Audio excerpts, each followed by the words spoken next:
90-এর দশকের বাংলাদেশের দক্ষিণ পশ্চিম অঞ্চলের অপরাধ জগতের একক নিয়ন্ত্রক বলছিলাম কুখ্যাত খুনি এরশাদ শিকদারের কথা। আমি এই মুহূর্তে দাঁড়িয়ে আছি খুলনার 5 নম্বর ঘাটের যে WTI ঘাটটি রয়েছে সেখানে। এখান থেকেই এরশাদ শিকদারের উত্থান। মূলত এখানে লঞ্চের কুলি থেকেই শুরু হয় তার খুলনার পথচলা। এরপরে নিজে গঠন করে রামদা বাহিনী। রামদা বাহিনীর সর্দার হিসাবে রাঙ্গাচোরা খ্যাতি পায় এরশাদ শিকদার। রেলওয়ের পাট চুরি, চুরি ছিনতাই, ডাকাতি করেই জীবন চলত তার। আস্তে আস্তে পর্যায়ক্রমে অপরাধ জগতের একক নিয়ন্ত্রক হিসাবে পরিচিত হয়ে যায় খুনি এরশাদ শিকদার।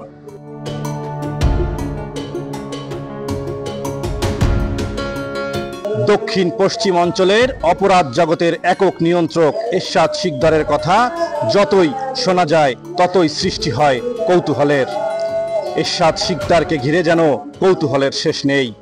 আমি এই মুহূর্তে দাঁড়িয়ে আছি খুলনা 5 নং ঘাটের জোড়া শিব মন্দিরে।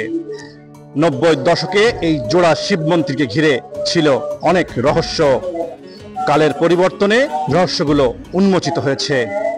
90-এর দশকে সাধারণ মানুষ ভয় পেত এই 5 নং ঘাটে আসতে, ভয় পেত এই জোড়া শিব মন্দিরে আসতে। এরশাদ শিকদার বাহিনীর এক আড্ডা ছিল, ডেরা ছিল এই জোড়া শিব মন্দির। খুলনার ধনাঢ্য ব্যবসায়ীদেরকে ডাকা হতো বরফ কলে। সেখানে ডেকে নির্মম পাষণ্ডিক নির্যাতন চালানো হতো। এরপরে নিয়ে আসা হতো এই জোড়া শিব মন্দিরে। লোকমুখে প্রচলিত একটি কথা আছে, এই জোড়া শিব মন্দিরের পেছনে এনেই টুকরো টুকরো করা হতো মানুষের লাশ। খণ্ড বিখণ্ডিত লাশগুলো এই মন্দিরের পিছনের যেই খাল রয়েছে সেখানে খাওয়ানো হতো মাগুর মাছদের।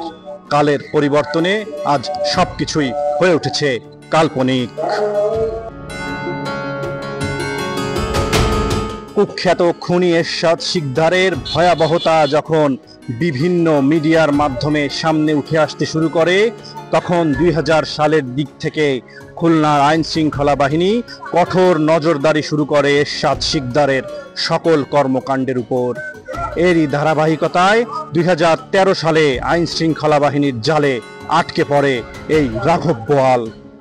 পরশ্রী কাতরতায় যেন এরশাদ শিকদারের জীবনের শেষ টেনে আনে।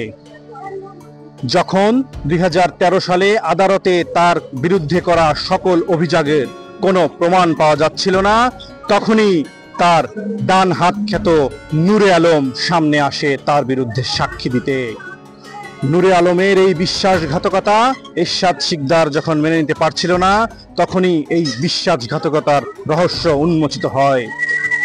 পরবর্তীতে জানা যায় নূরে আলমের স্ত্রীকে জোরপূর্বক ধর্ষণ করেছিল এই কুখ্যাত খুনি। তখন থেকেই এরশাদের বিপক্ষে নিজের মনে ক্রোধের আগুন জ্বালিয়ে রেখেছিল, তুষের আগুন জ্বালিয়ে রেখেছিল তার ডান হাত খ্যাত নূরে আলম। এবং 2015 সালে এসে নূরে আলমই এরশাদের বিরুদ্ধে রাজ সাক্ষী হয়ে দাঁড়ায়। এবং নূরে আলমের সাক্ষীর প্রেক্ষিতেই 2015 সালে খুলনা জেলা কারাগারে এরশাদ শিকদারের ফাঁসির রায় কার্যকর হয়। 2013 সালে কুখ্যাত খুনি এরশাদ শিকদার গ্রেফতারের পরে যখন তাকে আদালতে এবং কারাগারে প্রেরণ করা হয়, তখন তার মুখে গুনগুন করে একটি গান শোনা যেত, আমি তো মরে যাব, চলে যাব, রেখে যাব সবই। এই গানের চরম সাক্ষী হিসেবেই যেন সাক্ষ্য দিচ্ছে এই কবরটি। 2015 সালে খুলনা জেলা কারাগারে এরশাদ শিকদারের ফাঁসির রায় কার্যকরের পরেই এখানেই শায়িত করা হয় দক্ষিণ পশ্চিম অঞ্চলের কুখ্যাত খুনি এরশাদ শিকদারকে। তার সাথে সাথেই সমাপ্তি ঘটে দক্ষিণ পশ্চিম অঞ্চলের একটি কলঙ্কিত অধ্যায়ের। সমাপ্তি ঘটে কুখ্যাত খুনি এরশাদ শিকদারের। কাজী রায়হান তানভীর সৌরভ, সবার কথা, খুলনা।